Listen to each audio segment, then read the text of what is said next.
This is Jennifer Hernandez. Hi. Today we are going to talk about the asset portion of the pre-approval. So I really wanted to identify a couple of pitfalls or things that we look for, and that way you can be prepared. As you know, when you're pre-approved, sometimes it takes people 3, 4, 5 months in order to obtain the house. So we want to give you some tips to just keep your paperwork really clean so that there's less headache later on, because believe me, we do not like to ask you for stuff as much as you don't like to give it. So here's the deal. We have to show a 2-month average balance of your bank account. So the way we do that is we get 2-month statements. We need all pages. We need to see all deposits, all debits, everything. We are looking for large unsourced deposits. I'll give you a couple of examples. Cash, a personal check from Joe Bob who loaned you $1,500 and he's paying you back, or vice versa. Maybe he's loaning you money.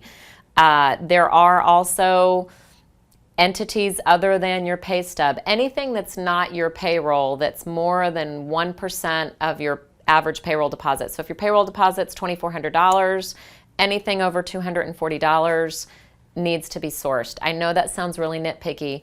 However, let me tell you what we're looking for. We are looking for loans that you are required to repay that we don't know about. How do we know that you didn't go get a cash advance from a credit card, that you don't have a new credit card? Okay, so that kind of stuff can happen and it doesn't show up on your credit report yet as an inquiry because you just did it yesterday. So you get the credit card, it's approved, it's not on your credit, so we don't know about it. You get a $2,000 cash advance and you put it in your account.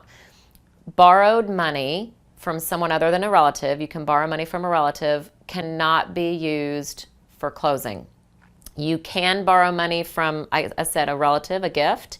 You can borrow from your 401k, or you can borrow from an investment account that's collateralized by that asset. So you might have a big investment account and you can borrow from that. But other than that, loans, money from Joe Bob or an unsecured line of credit, a credit card advance, those things are not acceptable. So that's why we look at your 2-month statements.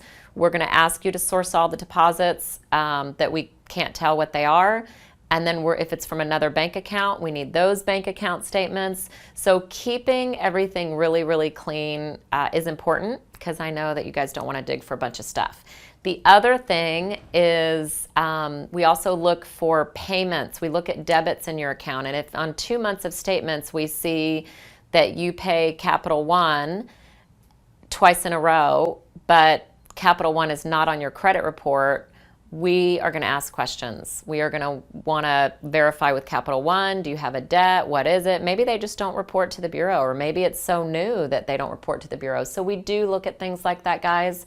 So really just a couple of advice. If you get cash while you're in the process of looking for a house, don't deposit it. Just use it for groceries, pay your electric bill at Target, Walmart, get the money order, whatever. And just keep it out of your bank account, okay? And also be prepared that if you have anything other than payroll deposits, we are going to ask. So you might want to just go to your online bank account statement and get a copy of the check for us ahead of time, because we're going to ask for it. I hope this answers some of your questions. If you have any other questions about assets, just call me or email me directly. Talk to you soon.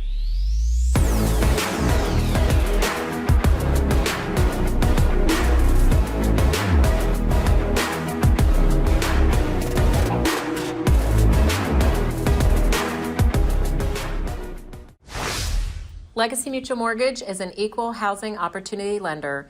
The opinions expressed here do not reflect those of Legacy Mutual Mortgage.